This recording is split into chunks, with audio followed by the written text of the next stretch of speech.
The bell chimed and Grace wiped her hands, thinking it was just another late night. Daniel Pierce took the counter seat like a storm in a suit, rain beating on his sleeve. He threw a small, careless word across the diner, one that landed like a stone. A phone lifted without warning. The moment caught fire and would not die.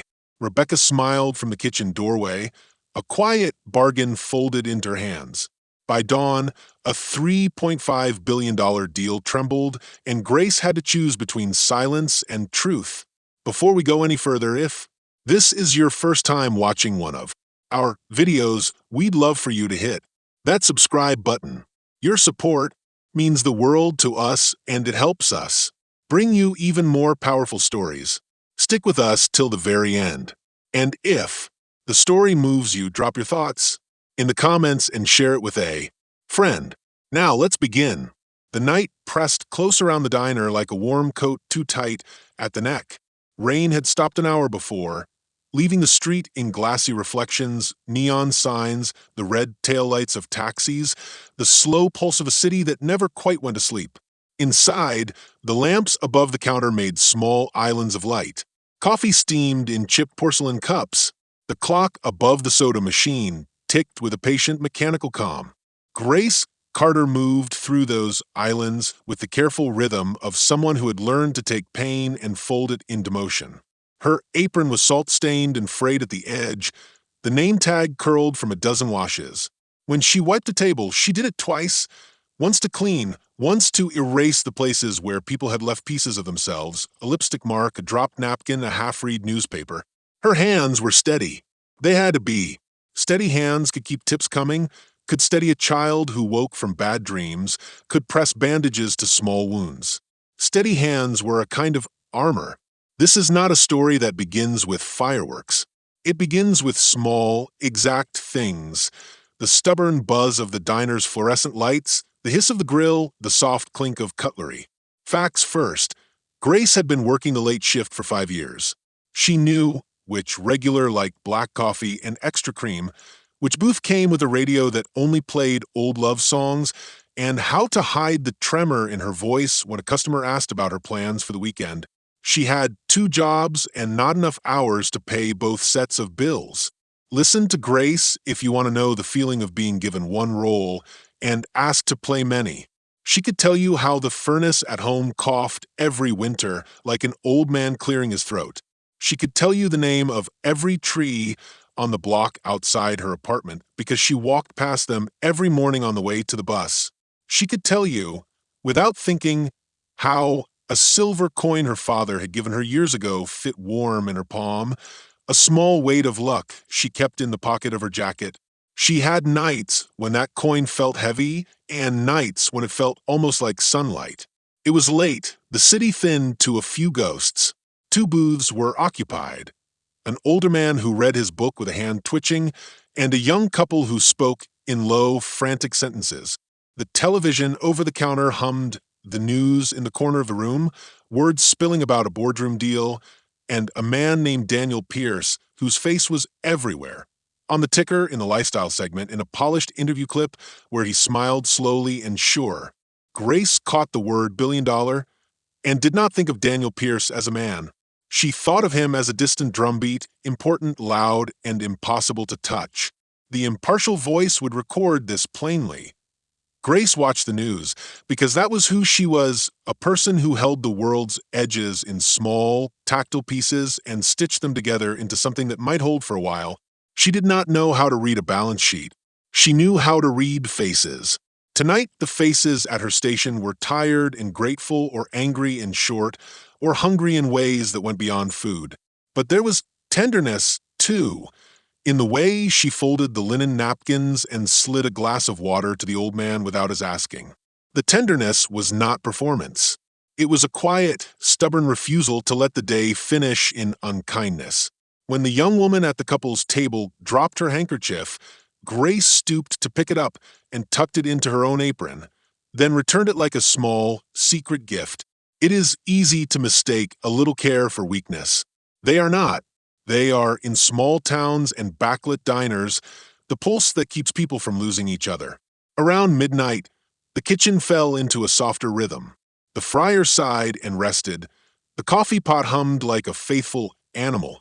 Grace leaned against the counter for a moment and let the heat from the grill warm the back of her hands. She took out an envelope from under the register, thin, creased, the edges soft from being opened and closed. And it was a letter from the hospital, a bill, and a line about payment plans. Her breath caught. There was a list of the things she owed in handwriting that did not read like reality, but like a map to some place she could not afford to go. She traced the numbers with her finger and felt the small, private fear bloom like frost. An observer could note that fear and move on. The other voice, the one that leans close and warms the room with its attention, would not move on. It would stay, feeling the tremor the way Grace's shoulders folded inward when she thought of the next month's rent. It would remember that small coin again, how sometimes she rubbed it between thumb and forefinger until the metal shone like an old promise. It would say that she was tired in parts of her life where words had no name, and that she carried disappointment like a spare coat in case winter came early. She had plans, small and stubborn. Save a little each week. Take night classes in the fall, if she could. Teach her son, Michael, he was 9, with a laugh that could clean a room, how to be brave without being reckless. She had promised herself things that required time, and time unfurled away from her like the steam from the coffee.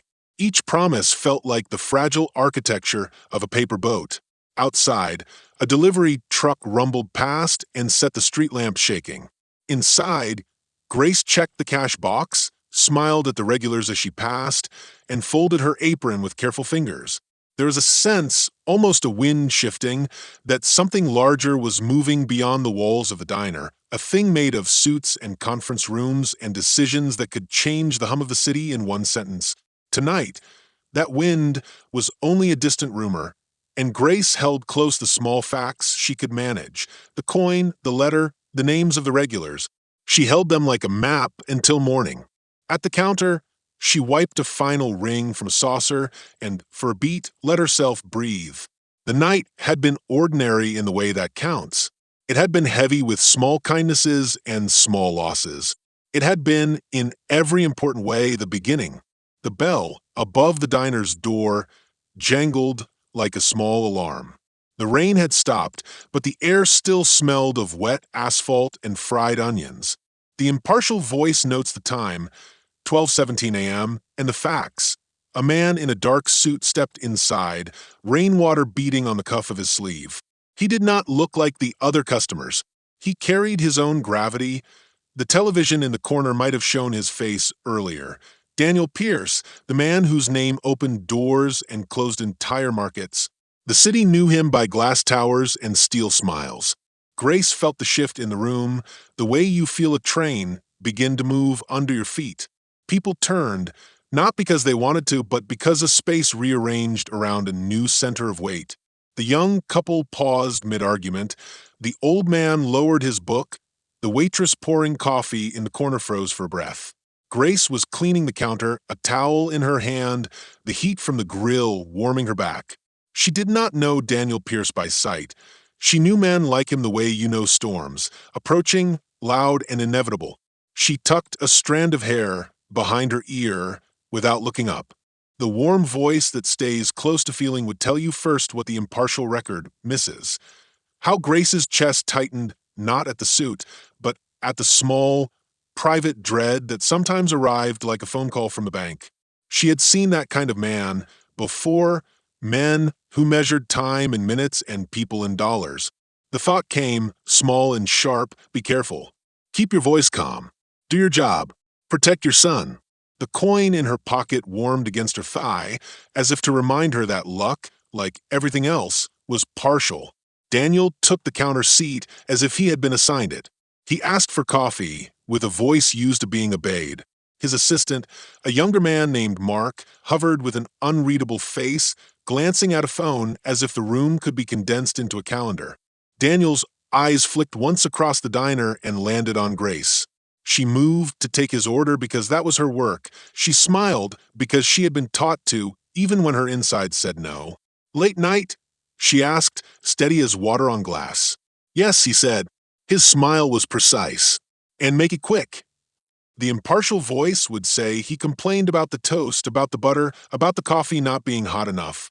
It would mention he used the word stupid, later a small, ordinary word that snapped like a brittle twig when it landed on someone who had been carrying the world's small insults for years. The drama voice leans in. It matters how a word sounds when it is thrown by someone who believes words are instruments of control. It matters that he said it in public, that a young man in a corner, Luke, nursing an overlarge chocolate milkshake, lifted his phone and angled it without thinking. Phones do not need permission to witness. Grace felt heat at the back of her neck when Daniel's voice hardened. He teased about the specials, about the diner staying open all night for people like him and people like her, his tone sliding from casual to sharp as a knife. "You're the one who put this on my table," he said, nodding at a slice of pie a customer had left. "Who thought that was a good idea? You're stupid if you expect me to settle for—" He said the word, and the room shrank and then stretched in the same heartbeat. The young man filmed. The couple in the corner stiffened. The old man closed his book. Grace's hands did not stop moving, but they trembled. Her mind produced a dozen possible responses: a calm correction, a sharp retort, a simple removal of the plate. And she chose the one that had kept her son fed and her rent paid: steady, small, practical. "I'm sorry, sir," she said. "I'll take care of it right away." "Take care of it?" Daniel scoffed. "You people have the same answers. That's the problem." The word people hung between them and did what single words do. It reshaped the meaning of a room, made the air thicker. It hinted at a prejudice that would not be stated plainly, but that was easy to feel for anyone who had lived a life of being measured as others. Grace folded back into her apron and moved to clear the table. She kept her face polite. Inside, however, her chest beat like a trapped animal. The empathetic narrator stays with the small betrayals. Not just the insult itself, but the silence that followed. No one rose to stop him. No one at the counter interrupted. The manager, Rebecca, hovered near the kitchen door with the same caution she wore to pay the bills. She did not want to risk a confrontation that would cost the diner its license, its steady customers, its fragile balance. Her eyes met Grace's for half a second, and she mouthed, "I'm sorry," as if apology could be a shield. Luke's phone caught Daniel's tone and Grace's apology, and the way her hands shook as she carried the pie away. He uploaded the clip without a caption. The internet is a machine for rumor. It requires only a spark. The impartial voice notes the timestamp, the angle, the grain of late-night film. The emotional voice watches the clip spread like spilled oil across hungry water, slick, unstoppable. Even as Daniel stood and left, coat collar turned up against the last of the rain, Mark followed with mechanical steps. A part of the room held its breath. Grace finished the dishes. She called out to Michael once, a soft reminder to lock the door when he came in for the night. She folded napkins as if folding could hide the tremble in her hands. She did not know then that the echo of Daniel's words would reach far beyond this small island of light. The seed of the larger conflict planted itself in that moment. A public insult recorded by a stranger, a man with power whose world was built on reputation, and the fragile world Grace kept together with steady hands.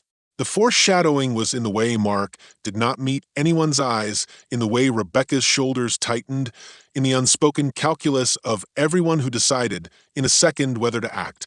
Betrayal, perhaps, would come not only from overt cruelty, but from the soft, practical decisions made by people who feared losing more than they feared being kind. When Grace locked the door that night, she paused on the step and felt the city press around her like hands. The impartial voice would record the facts. She walked home, she paid the bus, she tucked the coin into her palm. The other voice would tell you what mattered more.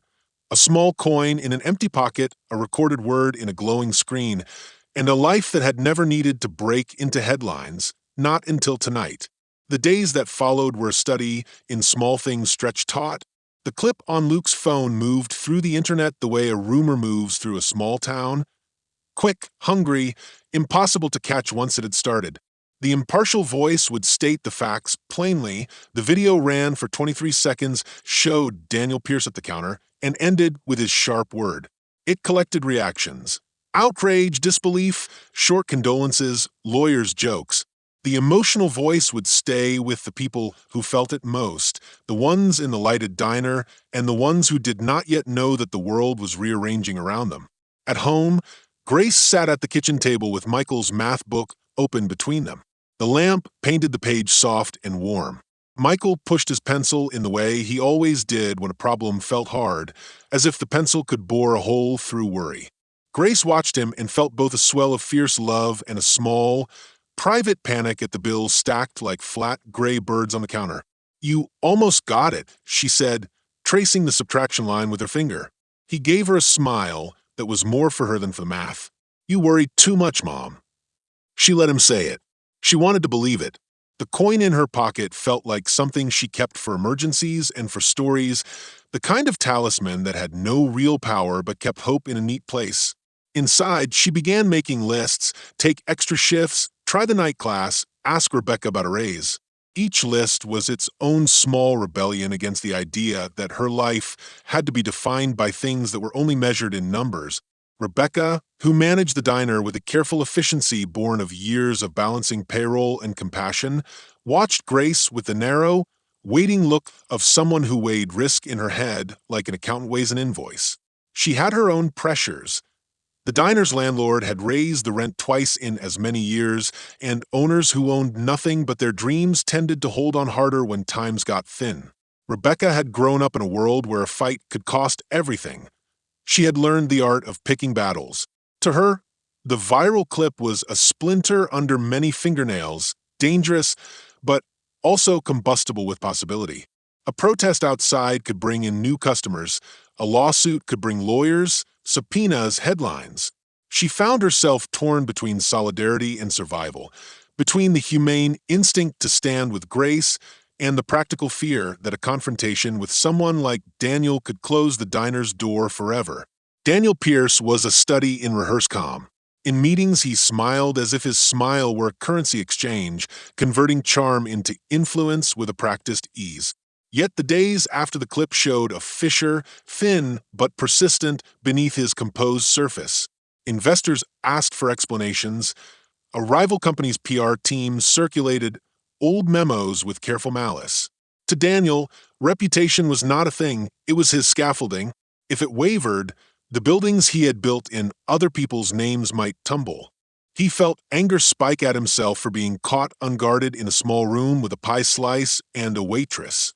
More dangerous was the recognition that a man could be guilty not only of harshness, but of being known for it. The thought bothered him in a way money could not buy.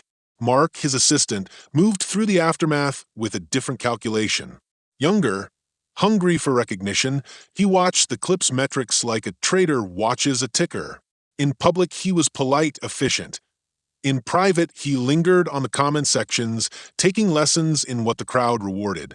He said the right things to Daniel at the office, apologies rehearsed in the mirror, but he also felt a flutter of opportunity. Footage leaked, social pressure rose, and in chaos there were always openings for someone to step forward, to get noticed, to steer the storm. His loyalty was not empty, it was negotiable. Then there was Luke, the young man who had filmed the scene with a casual attentiveness. He was not an activist by training, only a person with a phone and a low tolerance for arrogance. When he uploaded the clip, he felt a little like someone who had opened a window and let light into a dim room. The responses surprised him. Messages, strangers thanking him, people offering legal advice, a small chorus of voices asking for more. He found himself pulled into conversations he had never intended to enter. Among the staff, small tensions surfaced like cracks in plaster. Omar, who had worked the morning shift for years, muttered that people should keep their noses out of things that did not concern them. Jenna, new and bright, posted a supportive comment on Grace's social feed and then deleted it when she remembered the landlord's call about next month's rent. These micro-decisions were a form of betrayal in miniature, the kind where survival and principle fray against one another, and the safe instinct is to choose what keeps you fed. Grace felt all of it like a pressure against her ribs.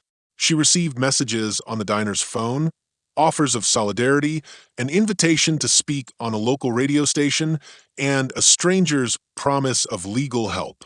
She also received a terse call from a number she did not recognize, a polite voice asking if she might come by for a conversation.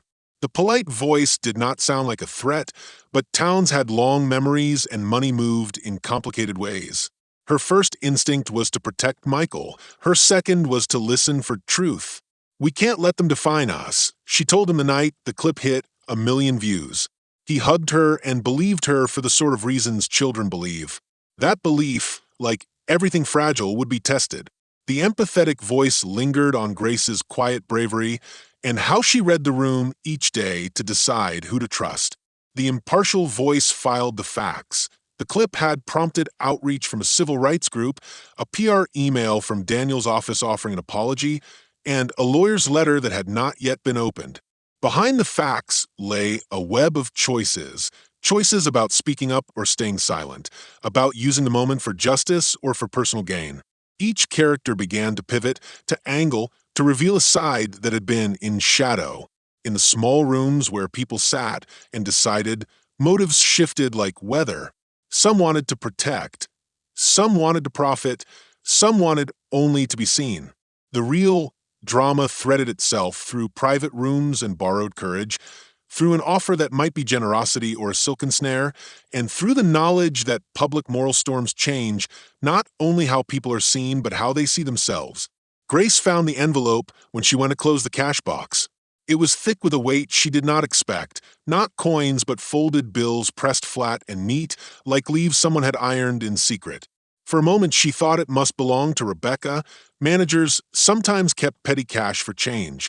The label on the envelope, however, was in a handwriting she did not recognize. "Pierce for Rebecca." She turned it over, imagining some simple explanation. Maybe a donation for the diner's holiday fund. Maybe a mistake.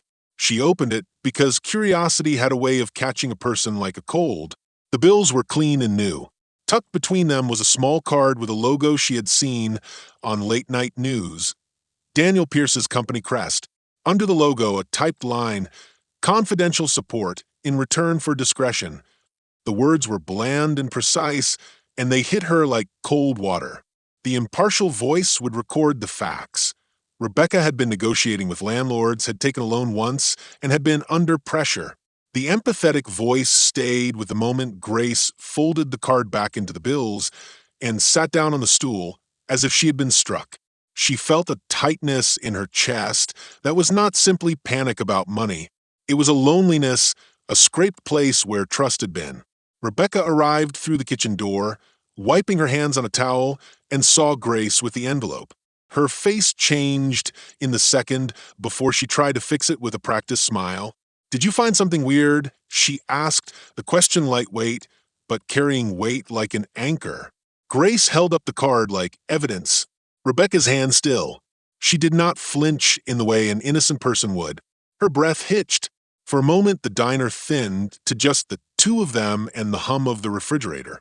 "It's not what you think," Rebecca said. The words were soft, almost pleading. Grace wanted to believe her friend. She wanted the explanation that would make this a problem that could be fixed with a cup of coffee and a good night's sleep. "Then tell me," she said, the plea in her voice small but real. Rebecca sat, and the manager, who had always been a statue of careful decisions, looked suddenly achingly human. She told Grace about the landlord's threats, the unpaid invoices for the gas company, and the notice slipped under the door last month that left her sleepless. She talked about the night the landlord had come by and said things that sounded fixable only with cash. She talked about the diner as if speaking of a child, how many mornings she had opened the doors and smelled the bacon and thought, "I can't let this go." Grace listened. The facts lined up like bricks. Rebecca needed money. The diner risked closing. Daniel Pierce had power in pockets. The quandary was clear. Rebecca had met Mark in a restaurant off the strip and been offered funds to help the community, money to renovate the kitchen, to keep the staff paid through the winter in exchange for asking Grace to accept an apology offline and sign a small agreement, keeping the diner out of the headlines. Rebecca had been offered a lifeline. She had taken it. Betrayal is not always dramatic. Often it arrives in small practicality. Rebecca had not walked up to Grace in the middle of the counter and screamed. She had whispered and signed and nodded and then folded the money into the place drawers where change lived. She told Grace, that she had done it to save jobs, to keep Michael's future from being the thing taken by rent collectors. But Grace felt the sting of the betrayal as if it were a physical thing, a hand closing around her throat. Mark's role came next. He had spoken to Rebecca like a man who had measured the scene and found it efficient. Non-disparagement, he had said, his tone clinical. A short statement of regret. We'll cover the damages. In the public release, Mr. Pierce will express regret for the choice of words, and the diner will be left intact. No lawsuits, no protests outside the doors. We keep the business stable. To some, that sounded like common sense. To others, it was a bartered silence. Grace remembered Rebecca's half-apologetic, mouthing the word sorry the night Daniel left. She had thought it was shameful for a man's rudeness. She had not known it was the beginning of a deal that would silence the wronged woman. The twist was not that Rebecca wanted to save the diner, that was human and understandable, but that she had chosen the path that asked Grace to trade her voice for safety. A betrayal of principles by someone who stood closest made the wound deep. Tears came, not immediately dramatic, but slow and salty, the kind that feel ancient. Grace thought of Michael and how he drew superheroes with capes, men who always did the right thing. She thought of the coin in her pocket that sometimes felt like sunlight. She had been offered, in effect, the choice Rebecca had made. Accept quiet help or continue into the noisy public that might bring justice but might also bring ruin. Rebecca's hands trembled as she explained. She held up the renovations as a promise, a family rescued from a tide, and in the tremor Grace could hear something like regret. The impartial voice adds. In choosing to accept the funds, Rebecca had tried to create a balance sheet of harms and benefits. She had not seen the moral contour of the decision the same way Grace had. To her, saving 20 people's jobs was a different kind of justice. Yet the empathetic voice stays with Grace, who for a moment felt isolated inside a small glass sphere. The betrayal redirected the story's path. It turned the conflict from a simple rich man versus poor woman frame into a nested problem where loyalty and survival were entangled. Now, Grace had to decide whether to take money that would keep roofs over heads and gas in the stove, or to stand publicly and risk everything for principle. As Grace left the diner that night, the card folded back into the envelope, she felt the city press on her differently. The world was not only the man who had said a cruel word, it was also the people who, in fear or calculation, had decided to keep that word from the light. The first twist of the story was not a sudden storm, but a revealed map. The forces arrayed against justice were not only the rich and the powerful. They were also the quiet, well-intentioned hands that tried to mend without asking the wounded what they wanted to be mended into. The days folded into one another like pages in a book someone else was reading. The clip's light burned, then cooled, then flared again as new commentary found it. Grace felt the heat from the screen on her fringe of life, on orders, on schedules, on the places where she kept hope folded thin. The impartial voice would list the facts. The diner's phone ring count tripled, a lawyer's letter arrived via certified mail, a local news crew wanted an interview, and someone had scrawled a crude message on the delivery truck outside. The emotional voice notices the small things, the way Grace's hand paused over a mug and then moved on, the way Michael asked fewer questions about bills and more about why people were mean. Rebecca tried to steer the ship with a blunt instrument she called pragmatism. She arranged a meeting with Mark and the PR team in a back room that smelled of bleach and stale coffee.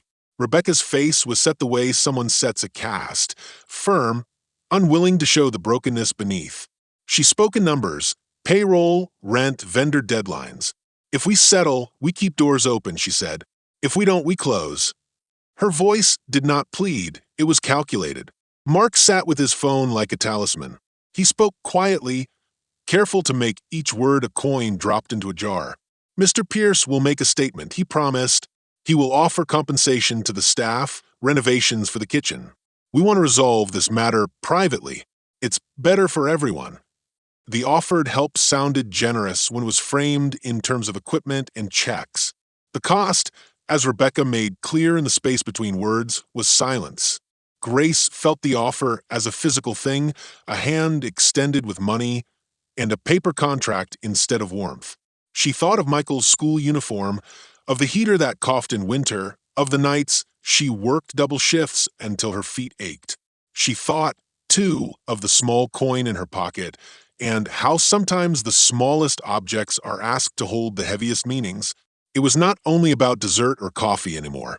It was about whether a wrong would be allowed to pass with a ribbon tied neatly around it. Outside the diner, pressure came from other places. A small group of supporters gathered one evening with signs and candles, their voices low and steady. They wanted Grace to speak, to let the world hear what had happened to her. Some of them brought casseroles and blankets. Others, however, brought fury thinly wrapped in righteous anger. A shouted slogan, a shove against the diner's glass. The landlord's calls became more frequent, clipped, and impatient. A supplier hinted that they might hold shipments until invoices were settled.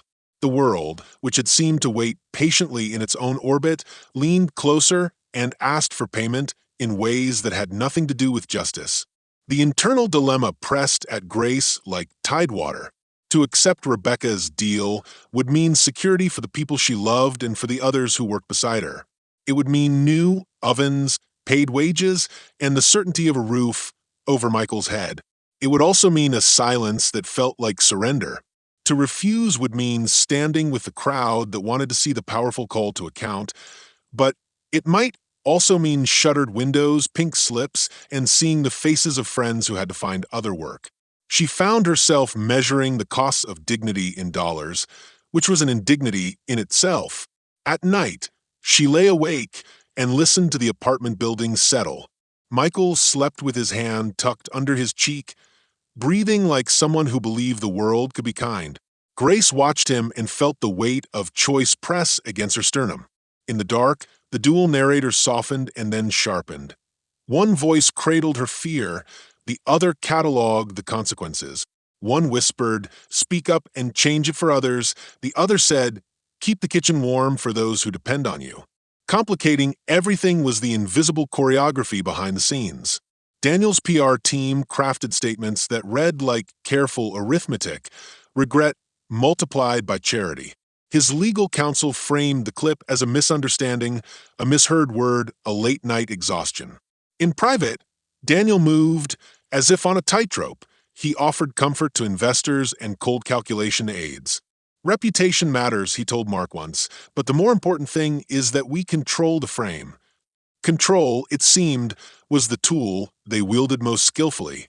Luke, who had filmed the clip with a casual hand, became an unlikely lightning rod. Some called him brave. Others accused him of seeking viral fame. He ducked into the diner's back booth one afternoon, face flushed from the cold and from the weight of strangers' expectations. "I didn't mean to start a war," he said, hands twisting in his jacket. He wanted to help, but he also wanted to understand where his small action had led. For Grace, Luke's presence was mixed: gratitude for the light he had shown, and a wariness that light could burn as easily as reveal. Every option came with its own kind of loss. Grace visited the counter mirror one morning and barely recognized the woman who stared back, tiredness under her eyes like smudged charcoal, a resilience steady as a bone. She rehearsed replies in the mirror, not to Daniel or to Mark, but to Rebecca, who had once been like a sister. She wanted to ask Rebecca how she had measured the worth of silence. She wanted to say that saving the diner was noble, but not if the cost was the voice of the hurt. Tension mounted not only in the city, but inside people's chests. Choices were no longer abstract. They had names and faces attached. A small child might learn that justice has a price. A manager might hold guilt in her hands like a warm stone. A billionaire might find that money could not buy back the immediate sting of a rude word. The world watched, judged, and whispered, and Grace felt the center of something that could become a storm or shelter, depending on what she would do next. The auditorium smelled of polished wood and fear. Spotlights made islands of brightness on a stage set with a simple podium and a row of leather chairs. A live stream ticker crawled at the bottom of every screen in the city: Pierce Industries crisis response. Investors, reporters, and cameras packed the room like bees in a hive. The impartial voice notes the facts. Tonight, Daniel Pierce would make a statement about the clip. A $3.5 billion acquisition vote hung in the balance the next morning. The city waited. Grace stood at the back of the press area, Michael's hand small inside hers. She wore a coat that had seen better winters, and her palms were steady because she had learned steadiness out of necessity. The empathetic voice leans in and names the small, private hurricane in her chest. Fear braided with something like hope. I hope that the truth might matter. Fear that what truth meant could be costly in new ways. On stage, Daniel walked with a measured step, his smile, practiced and bright, folded into the lights like armor. Mark stood off to the side, papers in hand, his face a study in concentration. Rebecca sat in the third row, cheeks pale. She had not left the diner all day. The room hummed with a dangerous calm. Daniel began with an apology, so smooth it sounded rehearsed, then slipped into corporate language: regret, misunderstanding, commitment to values. Cameras ate his words. The impartial voice reported this plainly. The empathetic voice listened for the tremor under the consonants. There was an attempt at contrition, but it felt like glass polished until it reflected everything but the dent. Then Mark, who had stood demurely to Daniel's right, did something no one expected. He tapped the microphone and asked for permission to address the room. Daniel blinked, the practiced mask cracking like thin ice. Mark's voice did not tremble. He spoke of context and evidence, and then, like a man dropping a lit match onto gasoline, he uploaded a file to the projector. Letters bloomed on the big screen: internal emails, meeting notes, and wire transfer confirmations. The impartial voice catalogs. Mark had released documents showing a pattern, not an isolated apology, but a map of transactions and instructions. Funds moved to local vendors, directives to keep incidents quiet and contained, language that suggested a policy of buying silence. Lines of text, once small and private, now filled the room with proof. Gasps shivered through the auditorium. Daniel's face lost color. He stepped forward, then halted. The empathetic voice names the peculiar cruelty of such a moment. A man who had spent his life shaping narratives now watched the narrative reshape him. Mark's betrayal, a choice to expose rather than protect, had a blade edge. It changed everything. Rebecca stood then, trembling but upright. The small calculus she had made in the back room, the nights she had chosen wages over loud justice, unraveled into raw honesty. She spoke into the microphone with a voice that had been used to counting change and now counted consequences. I took money, she said, and the room collected that sentence like a held breath. I thought I was saving our jobs. I thought I was doing the right. I am sorry to Grace and to anyone I hurt by choosing my fear over her voice. Grace listened to Rebecca's confession as if hearing a new instrument in a song she thought she knew. Betrayal cut. Confession softened it, but did not remove the cut. Tears came to Grace's eyes, salt and complexity both. The empathetic voice holds the feeling. She felt betrayal's sting, and in that same beat, a human compassion for why someone had made the choice. The impartial voice notes the legal ripple. Rebecca's admission became evidence, but it also complicated public sympathy. The world did not love simple stories, it loved complicated truths. Daniel tried to speak, to shape the collapse into a salvage operation. He offered restitution, promises of a new oversight committee, a name change to show contrition. But the projector kept rolling. More documents emerged, contracts that used euphemisms for influence, emails with signatures, a wire trace that led to an off-book account. Investors' faces hardened into the exact thing Daniel feared: clarity. In the lobby, phones chimed like small alarms. The boardroom across town convened an emergency session in minutes. On the stage, Daniel's legal team moved to quiet the tide. It was too late. The impartial voice reports the market reaction in simple terms. A major partner called to withdraw support for the acquisition. A slated vote lost momentum as shareholders demanded investigation. Mark's act, whether driven by conscience or ambition, broke the scaffold that had protected more than Daniel's ego. It toppled a deal worth billions. Yet, the climax had more than corporate fall. It had the human cost and the human choices that made the fall possible. Grace stepped to the podium, uninvited and raw. For a second, the room hushed at the audacity. She did not wear a suit or a speechwriter's polish. She wore a cardigan and truth.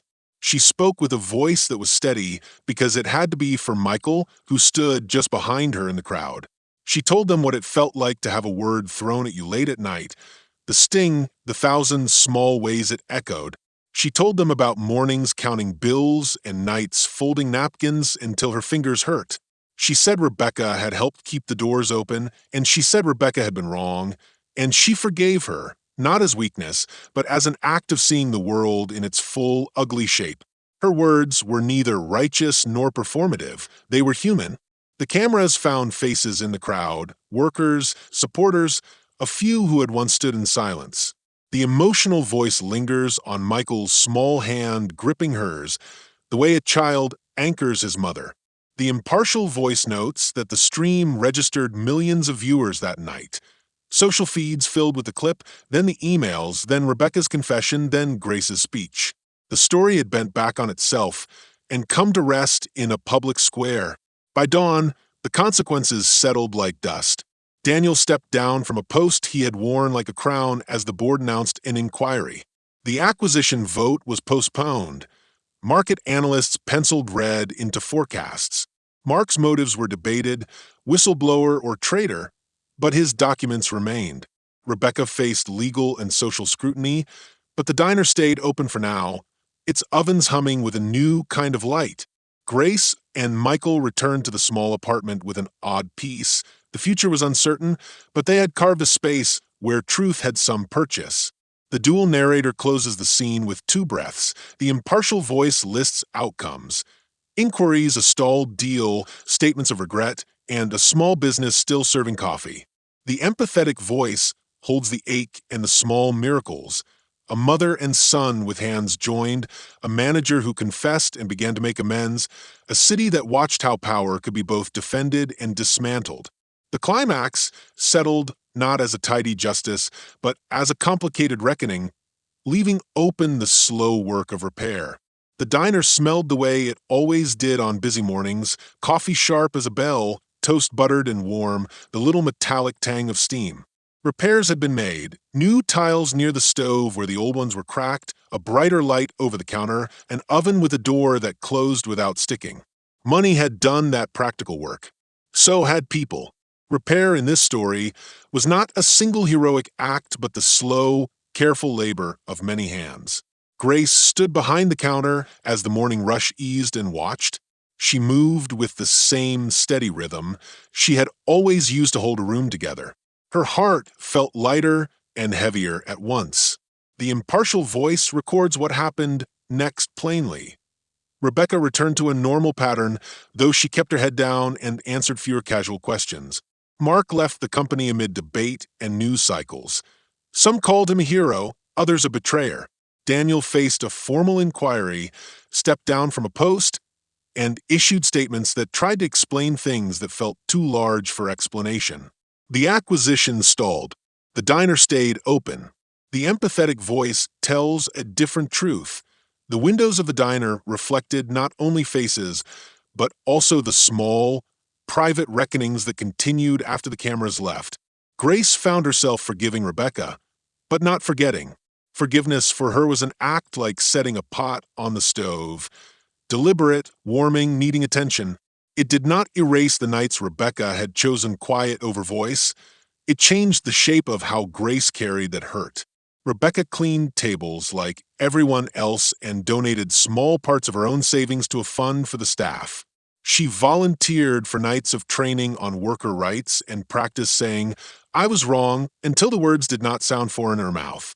Michael watched this all with the blunt, tender logic of a child.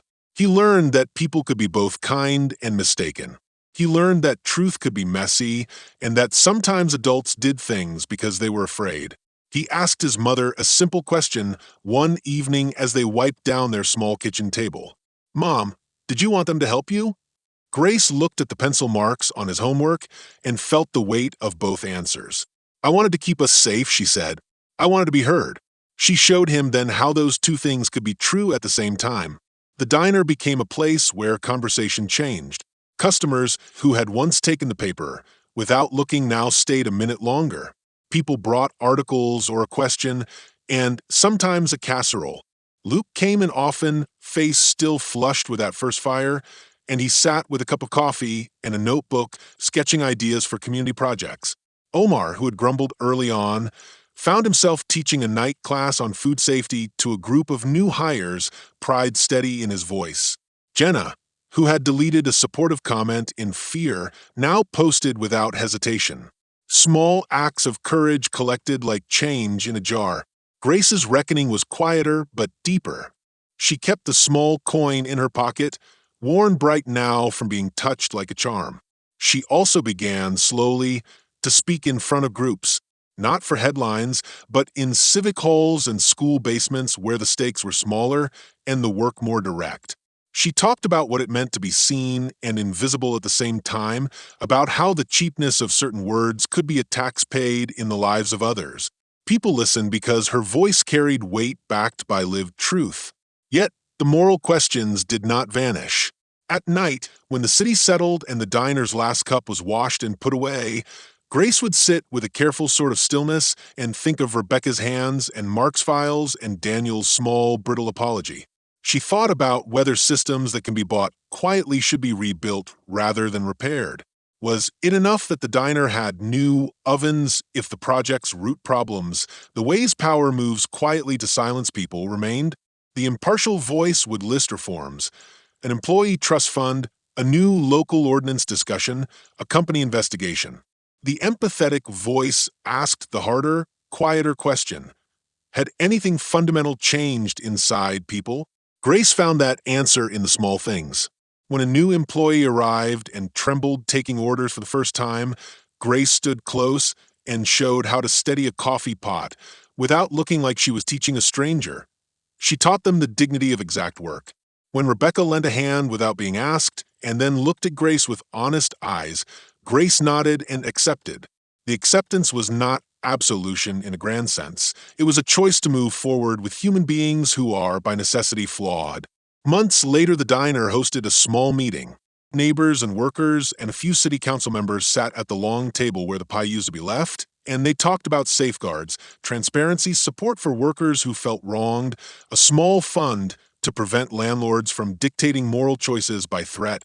They passed a measure in their town that did not change the world, but it made a space where small people could lean on new rules instead of only on hope. The story closed not at a single finish line, but in a morning like any other. Grace folded napkins and placed a cup in front of a man who liked his coffee black.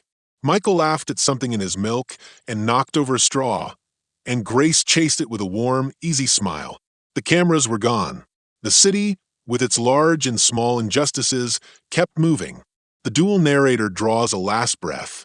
The impartial voice notes the outcomes, inquiries, a paused acquisition, community reforms, and a diner that stayed open.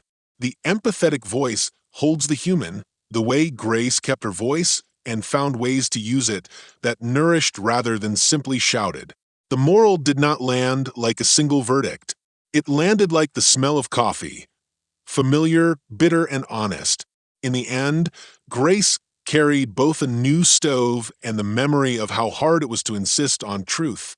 She carried them like a meal she would share, not to prove anything to the world, but to feed the small, stubborn belief that people could, with time and work, do better. So, tell me, if you were in his shoes, mocked and underestimated, would you have revealed your success or walked away in silence?